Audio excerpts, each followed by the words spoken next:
광고는 주보 뒷면의 교회 소식란을 참조해 주시기 바랍니다. 원래 오늘 성찬 예식과 식사를 오늘부터 하려고 하기로 했는데 코로나 확진자가 또 성남에 어제 또 생겼어요. 금요일날 금요일날 또 확진됐어요. 성남은 금요일만 되면 확진자가 나오네요. 지금 연속 3주째. 그래서 이번 한 주간 더 식사는 연기를 합니다. 연기를 하고요. 성찬 예식은 창립주일에 하도록 하겠습니다.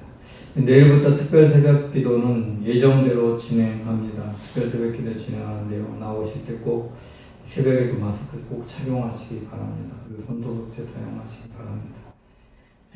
그동안 소수가 와서 새벽 예배 할 때는 그냥 편안하게 했는데 거리가 가까워지기 때문에 마스크 꼭 착용 바랍니다. 그리고 셀 모임 다음 주부터 정상적으로 시작을 하는데요. 톡방을 통해서 일단은 처음에는 톡방으로 시작을 하겠습니다. 오늘 아동부와 중고등부 예배를 드리기로 한 것은 오늘부터 정상적으로 예배가 잘 드려지길 기대하고 드리는 건 아니고요. 예배는 예배로 드리겠지만 오늘부터 시작해서 오늘 한번 예배를 드림으로 해서 다음 주부터 중고등부 학생들이나 아동부 학생들이 나올 수 있도록 교사들이 전화도 하고 해서 이제 본격적으로 예배할 준비를 하도록 하기 위해서 그렇게 예배를 드립니다. 선생님도 참조해 주시기 바랍니다. 하나님께서 우리에게 주시는 하나님의 말씀은 에스겔서 18장 21절로 32절 말씀입니다. 에스겔서 18장 21절로 32절.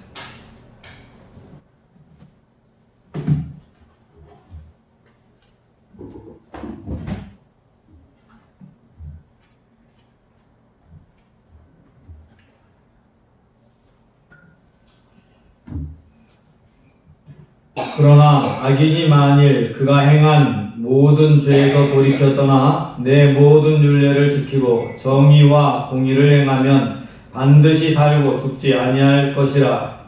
그 범죄한 것이 하나도 기억함이 되지 아니하리니 그가 행한 공의로니라.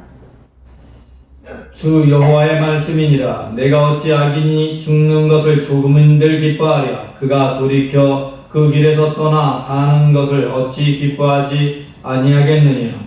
만일 의인이 돌이켜 그 공의에서 떠나 범죄하고 악인이 행하는 모든 가증한 일대로 행하면 살게 되냐. 그가 행한 공의로운 일은 하나도 기억함이 되지 아니하리니 그가 그 범한 허물과 그 지은 죄로 죽으리라. 그런데 너희는 이르기를 주의 길이 공평하지 아니하다 하는도다. 이스라엘 족속들아 들을지어다. 내 길이 어찌 공평하지 아니하냐. 너희 길이 공평하지 아니한 것이 아니냐. 만일 의인이 그 공의를 떠나 죄악을 행하고 그로 말미암아 죽으면 그 행한 죄악으로 말미암아 죽는 것이요. 만일 악인이 그 행한 악을 떠나 정의와 공의를 행하면 그 영혼을 보존하리라. 그가 스스로 헤아리고 그 행한 모든 죄악에서 돌이켜 떠났으니 반드시 살고 죽지 아니하리라. 그런데 이스라엘 족속은 이르기를 주의 길이 공평하지 아니하다 하는도다. 이스라엘 족속아 나의 길이 어찌 공평하지 아니하냐. 너희 길이 공평하지 아니한 것이 아니냐.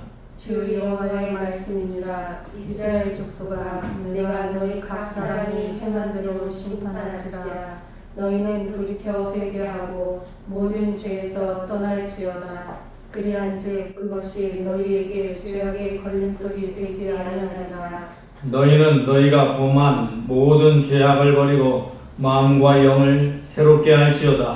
이스라엘 족속아 너희가 어찌하여 죽고자 하느냐. 주 여호와의 말씀이니라. 죽을 자가 죽는 것도 내가 기뻐하지 아니하노니 너희는 스스로 돌이키고 살지니라. 아멘.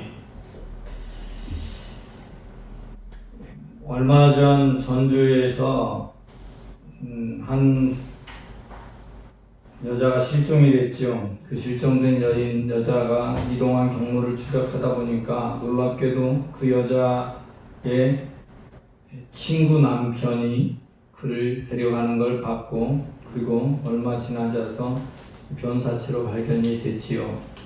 그래서 그를 조사하려고 하는 그 사이, 조사받고 있는 순간에도 그는 태연하게 자기가 그러지 않았다고 얘기했죠. 그리고 부산에서 한 아가씨가 실종이 됐는데, 이제 나중에 조사하다 보니까 그 아가씨가 그가 조사받던 그날 그 사람을 만난 곳으로 돼 있어요. 그래서 또 추적을 하다 보니까 역시 그 아가씨 죽었어요. 두 번째 연쇄 살인이고, 그리고 어쩌면 더 많은 사람을 죽였겠다라는 생각이 들게 됐어요. 왜냐하면 첫 번째 살인과 두 번째 살인의 간격이 4일밖에 되지 않고, 두 번째 죽은 여자가 그 사람하고 아무런 관계도 없이 그저 채팅앱에서 만났을 뿐인 사람이라는 사실 때문이지요. 그리고 추적을 해서 그 사람과 연락한 사람을 쭉 찾다 보니까 연락한 사람이 꽤 많은데, 연락한 사람들 중에 약 40명 정도가 연락이 되지 않아요. 그래서 어떻게 됐는지 알지 못해요. 물론 현재는 지금까지는 거기까지만 밝혀져 있어요. 그래서 추정상 이 남자가 사이코패스 연쇄살인마이겠다라는 생각을 하게 됩니다. 하지만 시신도 아무것도 나온 게 아직은 없으니까 추정일 뿐입니다. 여러분, 근데 여기서 한 가지 우리가 돌아봐야 할 일이 있습니다. 그런 사람을 볼 때 여러분 무슨 생각이 듭니까? 여러분, 그런 사람 댓글에, 그 기사가 쓰였을 때 그 댓글에 다 나오는 말이 뭐냐, 사형제도를 부활해야 된다, 사형을 실행해야 된다, 그래서 이런 사람은 죽여야 된다 라는 말이 다 댓글로 달립니다. 뿐만 아니라 손정우 씨가 이제 엠번방 사건보다 먼저 그런 일을 했던 사람이 있죠. 손정우라는 사람인데 6개월 아이가 여자아이까지 그런 일이 있어서 이제 이 사람을 우리나라에서는 너무 형량이 작아요. 성범죄에 대해서 특별히 본인이 강간한 게 아니고 영상을 찍고 이런 거는 더 작아서 얼마 안 있어서 풀려나서 형기를 마치고 출소를 하게 됐는데, 이 미국에서도 이 영상이 실행되고 외국에까지 범죄가 연결이 돼 있어서 미국에서 범죄인 인도를 해달라고 하니까 아버지가 범죄인 인도를 하지 않기 위해서 아들을 또 다른 사건을 놓고 신고를 했어요. 왜냐하면 이 아들이 신고돼서 한국에서 수사를 받게 된다면 수사받는 동안에 한국의 그 죄의 문제가 해결되기 전까지는 미국으로 돌아가지 못하니까 미국에 안 가게 하려고 그렇게 만드는 거예요. 왜냐하면 미국에 가면 최소가 30년 이상의 징역이거든요. 최소 30년 이상이기 때문에 미국에 안 보내려고 그래요. 그런 걸 볼 때 이제 또 그거 보고 그 아버지의 그 아들이다 이렇게 하면서 그런 사람은 흔히 쉽게 죽어야 된다라고 생각을 하지요. 그럼 우리가 쉽게 죽어야 된다라는 생각을 우리가 너무나 쉽게 하는데, 여러분, 만약 우리가 그런 생각 가지고 그런 마음 품고 있다면 그렇게 사람을 죽인 사람이나 그를 죽여야 한다고 생각하는 우리가 달라질 게 무엇이 있을까요? 여러분, 사람들은 생각합니다. 악한 사람은 당연히 악한 대로 심판을 받아야 되고 그런 사람들은 멸망당해야 한다라고 생각을 하지요. 그런데 하나님께서는 이상하게 악한 사람들이 여전히 살아가게 내비두시고 이 선한 사람이 어렵게 살다 빨리 죽기도 하고, 도대체 이해가 안 가요. 정말 착한 사람이 사고 나면 꼭 수많은 사람들이 사고 나서 죽을 때 보면 꼭 누군가 그 사람들을 구하기 위해서 애쓰다가 다른 사람은 구하고 자기만 죽는 그런 일이 꼭 벌어져요. 세월호 사건 때도 다른 사람들을 구하다 죽었던 학생이 있었고요. 꼭 있어요. 그럴 때마다 하나님은 공평하지 않다. 하나님께서는 왜 선한 사람은 죽게 내버려두시고 정말로 악한 사람들은 그렇게 살게 하는지. 선생님 말 잘 들었던 사람들은 세월호 사태 때 다 죽었고, 말 안 듣고 밖에서 놀고 딴짓하던 애들만 사실상 다 살아난 셈이 됐는데 이게 도대체 공평하지 않은 것 같아요. 이해가 안 되는 그런 상황들이 벌어지는 거예요. 이런 일은 비일비재하죠. 그래서 우리들은 하나님은 공평하지 않다라고 생각합니다. 악한 자들이 심판을 받아야 하는데, 그런데 오늘 본문은요 이렇게 시작합니다. 그러나 악인이 만일 그가 행한 모든 죄에서 돌이켜 떠나 모든 율례를 지키고 정의와 공의를 행하면 반드시 살고 죽지 아니할 것이라. 그가 범죄한 것이 하나도 기억되지 아니하리니 그가 행한 공의로 살리라. 이 죄 가운데 계속 살았는데 그동안 수많은 죄를 지었음에도 불구하고 그가 돌이켜서 그때부터 선하게 살면 이전의 죄를 하나님이 아예 기억하지 않겠다. 우리들이 생각하기에는 이전에 악한 일을 행한 만큼 적어도 그만큼보다 더 많은 선한 일을 해야 그래도 용서가 되겠다. 이렇게 생각을 하는데 하나님은 이전의 것은 상관없다. 지금부터 그렇게 선하게 살았으면 그는 살리라 라고 말씀합니다. 그러면서 23절 말씀 여러분 함께 읽겠습니다. 시작. 주 여호와의 말씀이니라. 내가 어찌 악인이 죽는 것을 조금인들 기뻐하랴. 그가 돌이켜 그 길에서 떠나서 살은 것을 어찌 기뻐하지 않겠느냐. 악인이 죽는 걸 하나님이 기뻐하지 않는데 나는 그가 돌이켜 사는 걸 기뻐한다라고 하나님이 선포하고 있는 것이지요. 그런데 이걸 보고 사람들이 이 말을 듣고 이것을 보고 이제 생각하는 거예요. 25절. 그런데 너희는 이르기를 주의 길이 공평하지 아니하다 하는도다. 이건 공평하지 않아요. 악한 자가 회개했다고 그냥 용서해 줘 버리는 거 공평하지 않아요. 라고 말하는 거예요. 여러분 이게 요즘 이 시대에만 있었던 게 아니라 이스라엘 사람도 동일했다. 이스라엘 사람들도 옛날이나처럼 똑같이 악한 사람은 징벌받아야 된다라고 생각을 하는 거예요. 하나님은 하나님의 뜻대로만 하는 것 같아요. 어쩔 때는 다 그냥 아예 얘기까지 다 죽이라고 하고, 사실은 사람들이 약해서 문화가 전부 타락했던데 그 지역을 멸망시킬 때 보면 아무런 죄도 안 지은 애기까지 다 죽이라고 해요. 아직 자라지 않았는데 그 아이가 무슨 죄를 지었을 거예요. 그런데 가난한 사람 멸할 때는 하나도 살려두지 않고 다 죽이라고 하기도 하고, 또 어쩔 때는 그 악한 짓을 계속하는데 그가 멸망당하는 걸 원치 않는다. 그가 떠나 사는 걸 원한다. 라고 말씀하시죠. 도대체 하나님은 제멋대로인가, 독재자인가, 또 그렇게 어쩔 때는 폭군처럼 그렇게 전행하는가, 어쩔 때는 자기 편처럼 삼는 것처럼 또 징벌을 안 하기도 하는가, 어째 하나님은 그러실까? 도대체가 공평하지 않다 하는 생각이 들 때가 있습니다.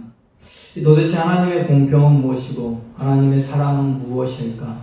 하나님의 공의는 무엇일까? 여러분, 공의로 한다면 당연히 죄를 지었으면 죄에 대해 심판을 받아야 되고 벌을 받아야 되고 명망을 당해야 되는 것이 마땅한데 어떤 때는 용서해 줘 버리고 어떤 때는 아예 멸망시켜 버리는가? 이것에 대해서 공평하지 않다라고 생각하는 거죠. 그런 사람들을 향해 하나님 말씀하십니다. 이스라엘 족속들아 들을 지어다. 내 길이 어찌 공평하지 아니하냐. 너희가 공평하지 않는 것이 아니냐. 도대체 무엇 때문에? 이게 무슨 말일까요? 하나님이 행한 게 공평하지 않은 것 같아서 반문을 하니까 도리어 나는 공평하고 너희가 공평하지 않다 라고 하나님은 말씀하고 있습니다. 그래서 이스라엘 백성들의 모습을 한번 돌아보시기 바랍니다. 이스라엘 백성들이 선하게 살고 하나님의 말씀, 하나님의 은혜 안에 살았어요. 여러분, 그런데 이스라엘 백성이 처음 택함 받을 때 그들이 선한 일을 많이 해서 택함 받았습니까? 그들이 다른 나라에 비해서 착하게 살았기 때문에 택함 받은 것이냐 이 말입니다. 아니거든요. 이스라엘 백성들이 택함 받을 때 아무런 이유 없이 먼저 택해졌어요. 그리고 그들은 하나님의 백성이 되었어요. 여러분, 처음 택해져서 하나님의 백성이 될 때 아무 대가 없이 그저 택해졌고 하나님의 백성이 돼서 그동안 그렇게 많은 사랑을 받아왔는데 여러분, 그들이 그렇게 사랑을 받으며 살다가 지금 조금 더 잘 산다고, 깨끗하게 산다고, 지금까지 하나님의 사랑 밖에 살았던 저 많은 사람들, 그 사람들보다 자기가 선하다고 말하는 게, 그게 어떻게 옳을 수 있겠느냐. 하나님이 이스라엘 백성들을 향해 반문하십니다. 여러분, 하나님께서는요, 모두에게 동일한 사랑을 베푸실 수 있기를 원하시고, 어떤 사람, 악인이든 의인들은 그에게 사랑을 나타내기를 원하십니다. 사랑받을 준비가 되지 않았을 뿐이지요. 아무리 이 세상에 악한 사람들도 여러분, 그 사람 내면을 찾아보면, 이유를 찾아보면 그가 자란 과정 속에서 사랑받지 못했기 때문에, 잘못된 사랑을 받았기 때문에 어떤 특별한 무엇이 있어서 그 사람을 그러한 길을 가게 만들었죠. 그런데 선하게 살았던 사람들은 그 선하게 산 대로 하나님께서 또한 그에게 합당한 길을 그동안 주셔서 은혜 가운데 먼저 살았던 거지요. 먼저 사랑받은 사람들이 사랑받지 못한 사람들을 향해서 악하다고 그들을 심판하자고 하는 것이 옳으냐라고 하나님은 반문하고 계신 것입니다. 여러분, 세상 모든 사람들에게 하나님은 동일한 기회를 주시길 원하십니다. 하나님의 공평은 내가 그동안 어떻게 살아왔느냐를 가지고 저울로 무게로 달아서 계산하는 게 아닙니다. 하나님께 받은 사랑과 그가 산 삶의 무게와 하나님께서 주신 기회라는 것을 함께 저울에 달아서 공평을 말씀하고 계신 것이지요. 그러니 먼저 사랑받아서 사랑스럽게 컸고 아름다운 모습을 하고 있다고 해서 그가 더 선한 것이다 라고 말할 수 없겠지요. 자라는 과정에 수많은 악을 보며 자랐고 미움을 받았고 정서적으로 불안정한 상태가 되고 그 안에 사회적인 기능이 없어진 상태로 자란 사람, 그 사람이 악하다고 말할 수가 없다고 하나님은 말씀하고 계시는 것입니다. 하나님은 그가 사랑받을 기회를 주길 원하십니다. 그런데 가나안은 왜 그럼 멸망시켰을까? 회개의 가능성 때문이죠. 하나님이 멸망시키는 경우와 멸망시키지 않는 경우는 딱 하나입니다. 아무리 기대해도 회개의 가능성이 없는 지역이면 하나님은 심판해서 그 땅을 쓸어버리고 새로 만드십니다. 노아의 홍수의 심판이 임할 때 왜 홍수로 심판하셨는가? 회개의 가능성이 없는 거예요. 오히려 하나님을 믿는 사람들이 세상을 쫓아가기 시작하는 거예요. 세상 사람들에게 믿는 사람들이 하나님을 따르는 하나님의 백성들이 선한 영향력을 미치고 있을 동안에는 보존할 가치가 있어요. 회개를 할 수 있으니까. 그런데 거꾸로 하나님의 사람들이 세상 사람들을 따라가기 시작하고 세상 사람들에게 장식되기 시작하고 타락해 가기 시작하면 거기에는 구원의 가능성이 사라지고 회개의 가능성이 없어지는 거예요. 도리어 멸망받을 자식들이 늘어가기 때문에 그때에는 하나님이 손을 드셔서 매를 드셔서 심판을 행하시는 것이죠. 하나님은 오직 모든 일에 사랑으로 행하십니다. 사랑하기에 한 사람이라도 더 건지시기를 원하고 어떠한 악한 자라도 그가 돌이키기를 원하셔서 하나님은 그 가운데 은혜를 베푸시고 은혜를과 사랑을 받을 기회를 제공하시는 겁니다. 그러므로 악인이 죽는 것을 기뻐하지 아니하고 그가 돌이키는 것을 떠나서 사는 것을 하나님은 원하신다라고 말씀하고 계십니다. 여러분, 저와 여러분 모두가 이 세상을 살아가죠. 여러분, 내가 예수 그리스도를 구주로 믿고 살아가는 사람 하나님의 백성이다 라고 말하면서 내 마음속에는 하나님의 사랑이 없고 그저 세상의 사람들의 기준과 같이 이 공의라는 말을 통해 들어서 미움이 가득하고 악한 자는 심판해야 된다라고 말하고 있다면 내 안에는 하나님의 사랑이 없는 거죠. 하나님의 사랑이 없는 그곳에 구원의 은혜가 있을까요? 하나님은 이스라엘 백성들을 향해서 말씀하십니다. 이스라엘 백성들이 공평하지 않다고 하니까 29절 이하의 말씀입니다. 그런데 이스라엘 족속은 이르기를 주의 길이 공평하지 아니하다 하는도다. 이스라엘 족속과 나의 길이 어찌 공평하지 아니하냐? 너희 길이 공평하지 아니한 것이 아니냐? 주 여호와의 말씀이니라. 이스라엘 족속 내가 너희 각 사람이 행한 대로 심판할지라. 너희는 돌이켜 회개하고 모든 죄에서 떠날지어다. 그러한즉 그것이 너희에게 죄악의 걸림돌이 되지 아니하리라. 여러분, 내가 하나님을 믿는 사람이다, 하나님의 백성이다 말하고 있을 때 하나님은 우리를 향해, 그러면서 믿지 않는 사람들을 정죄할 때 하나님은 우리를 향해 말씀하십니다. 내가 너의 행한 대로 심판할 것이다. 여러분, 믿음의 사람들이 선을 행하면 얼마나 행할까요? 하나님의 말씀의 잣대로 우리를 심판하려고 한다면 여러분은 그 심판을 견딜 수 있을까요? 이스라엘 백성들을 향해 너희가 행한 대로 내가 심판하리라. 그러니 너희는 돌이켜라. 회개해라. 회개가 무슨 얘기입니까? 너희의 마음을 돌이켜라. 너희가 정죄하고 심판하는 사람, 내 하나님의 뜻이 아니라 너희의 뜻대로 심판하려고 하는 그 마음을 돌이키고 너희 마음에 하나님의 마음을 품어라. 너희 마음을 하나님께로 돌려라. 라고 하나님은 말씀하고 계신 것입니다. 여러분, 하나님께서는요, 이 땅에 악한 자나 선한 자나 동일하게 사랑하시고 구원의 기회를 베푸시기를 원하고 그 모든 자에게 진정한 은혜를 주시기를 원합니다. 그런데 진정한 은혜는 지금 잠깐 하나님의 사랑 받고 있는 이것이 진짜 은혜가 아닙니다. 진짜 은혜는 하나님의 사랑과 은혜의 자리에 언제나 거할 수 있는 것이 진짜 은혜고요. 하나님이 나를 사랑하고 있는 그 사랑을 온전히 받아들일 수 있는 것이 진짜 은혜고요. 하나님께서 다른 사람을 사랑하는 그 마음까지 온전히 받아들여서 하나님의 마음을 품을 수 있는 것이 진짜 은혜입니다. 하나님은 그 은혜를 우리를 향해 주시기를 원하십니다. 그래서 믿음의 사람들에게도 말합니다. 돌이켜라. 회개해라. 라고 말씀합니다. 여러분, 이것은 믿지 않는 악한 사람들을 향해서도 동일하게 말씀합니다. 그가 아무리 악한 길을 살아왔든 상관없이 지금 돌이켜라, 회개해라 라고 말씀하고 계신 것입니다.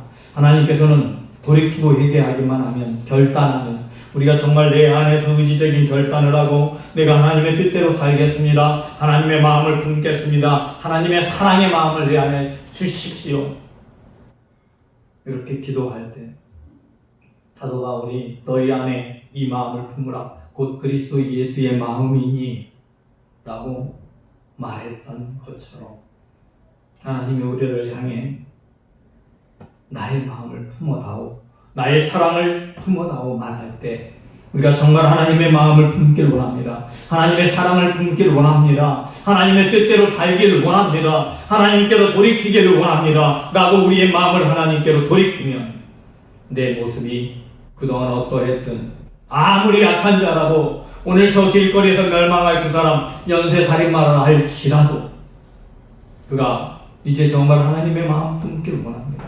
하나님이 나를 얼마나 사랑하는지를 내가 압니다. 하나님, 내가 그 사랑받은 사람으로 하나님의 뜻대로 살기를 원합니다 라고 그렇게 마음을 품으면 하나님께서 이제 우리에게 은혜를 베풀어 주십니다. 31절 말씀을 함께 읽습니다. 시작. 너희는 너희가 범한 모든 죄악을 버리고 마음과 영을 새롭게 할지어다. 이스라엘 족속들아, 너희가 어찌하여 죽고자 하느냐. 너희가 범한 모든 죄악을 버리고 마음과 영을 새롭게 할지어다. 여러분, 죄악은요, 도덕적으로나 우리가 생각하는 수많은 악들만 죄악이 아닙니다. 하나님의 뜻과 상관없이 내 마음대로 하려는 것이 죄악이고, 하나님이 사랑과 관계없이 미움을 품고 정죄하고 미워하고 심판하려고 하고는 그것이 죄악입니다. 그 죄악이 우리 안에 품어져 있다면 그 자리에서 우리는 돌이켜야 됩니다. 그 죄악의 길을 떠나야 합니다. 그리고 내가 하나님의 마음, 하나님의 뜻을 품기를 원합니다. 성령 하나님께서 내 안에 들어와 주셔서 나를 다스려 주옵소서. 성령 하나님께서 나를 이끌어 주옵소서. 성령 하나님께서 나를 온전히 주장해 주옵소서. 좀 그렇게 결단하는 겁니다. 그러면 하나님께서 우리의 안에서 우리의 마음과 영을 새롭게 하십니다. 하나님께서는 너희는 마음과 영을 새롭게 할지어다 라고 말씀하시지만 실제로 그 일을 누가 행하시는가? 하나님께서 행하십니다. 에스겔서 18장에 가면 말씀합니다. 내가 새 영을 너희에게 부어주겠다. 하나님께 마음을 돌이키면 하나님께서는 우리 안에 새 영을 부어 주십니다. 우리의 심령을 새롭게 하십니다. 알 수 없는 무엇이 나를 움직이게 만듭니다. 하나님의 말씀을 깨달아 알게 되고, 알고 나서 그 말씀대로 가려고 하면 그것이 너무 기뻐서 그 일을 빨리 하고 싶어집니다. 제가 지난 금요일 날 말씀했죠. 다니엘서의 말씀 속에 마지막에 마지막 때에 사람들이 빨리 왕래한다라는 건 하나님의 뜻을 알니까, 하나님의 뜻을 아는 사람들이 하나님의 말씀대로 살려고 하기 위해서 바삐 움직이게 되어져 있다. 빨리 움직이게 되어져 있다. 그러면 저절로 하나님을 아는 지식이 더해져서 지식이 더해지는 것이다 라고 말씀을 드렸는데, 여러분, 제가 예수님 영접하고 나서요, 정말로 교회에 가는 게 빨리 가고 싶었어요. 집에서 일어나면 교회를 가는데 아직 예배 시간이 남아있는데 뛰어갔어요. 이유가 없어. 빨리 가고 싶은 거야. 빨리 가고 싶은 거야. 누군가에게 전도를 하러 가는데 뛰어갔어요. 빨리 가고 싶은 거야.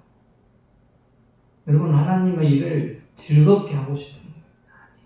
기쁘게 하고 싶은, 저절로 그렇게 변한다는 거예요. 내 안에 새 영이 들어오면, 성령 하나님이 나를 주장하셔서 움직이게 하기 시작하면, 말할 수 없는 무엇이 나를 움직이게 하기 시작하면 나가 새로워지는 거예요. 마음이 새로워지는 거예요. 생각이 새로워지는 거예요. 여러분, 내 심령이 병들어가고 있는 증거 너무 어렵게 찾지 마십시오. 간단합니다. 하나님의 일, 하나님께 가는 것, 하나님께서 원하시는 일 막 하고 싶어지면, 빨리 하고 싶어지면 내 영혼은 건강한 거고 하나님의 은혜 안에 내가 사로잡혀 사는 것이지만, 그게 귀찮아지고 좀 미루기 시작하게 한다면, 미루려고 한다면 내 영은 병들어 있는 것입니다. 여러분, 우리의 마음이 진정으로 하나님께 향해 있는지 여러분 스스로를 돌아보시면서, 하나님, 내가 정말 하나님의 마음, 하나님의 뜻을 품기를 원합니다. 내 영혼이, 내 마음이 새로워지기를 원합니다.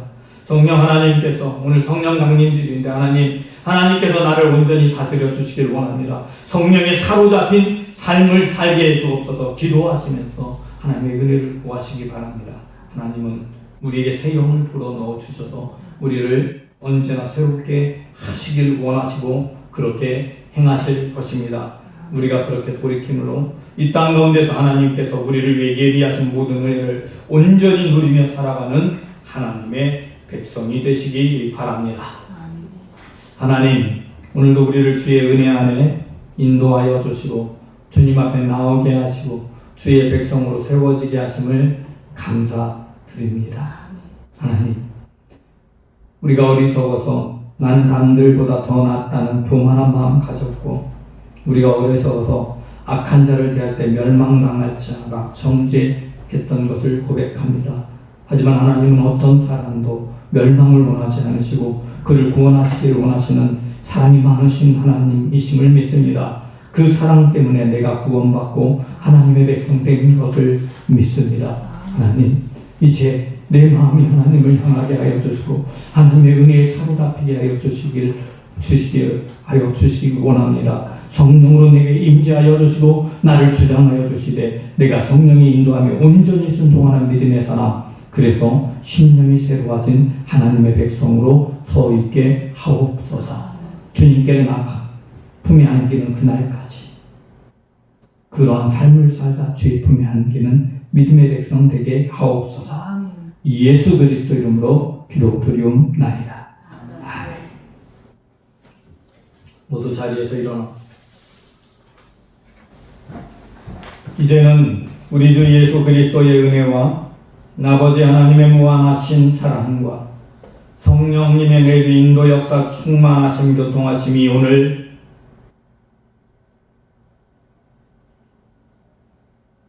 멸망당할 수밖에 없는 악한 우리들을 사랑하시고 세상의 멸망 날짜리 끝에 서 있는 사악한 사람까지도 마지막까지 기회해 주시기를 원하는 하나님의 그 놀라운 사랑을 알고 그 사랑받은 우리로 이 땅의 모든 사람, 모든 영혼을 하나님의 사랑의 마음으로 품고 살아가는, 그래야 하나님의 뜻대로 행하기를 원하는 하나님의 모든 아들, 딸들 위에와 이 땅에 주를 알지 못하고 방황하는 수많은 영혼들, 하나님의 사랑을 깨닫지 못해서 거부하고 멸망의 길을 가고 있는 수많은 심령들과 이 나라의 민족, 온 세계 열방 위 지금부터 영원까지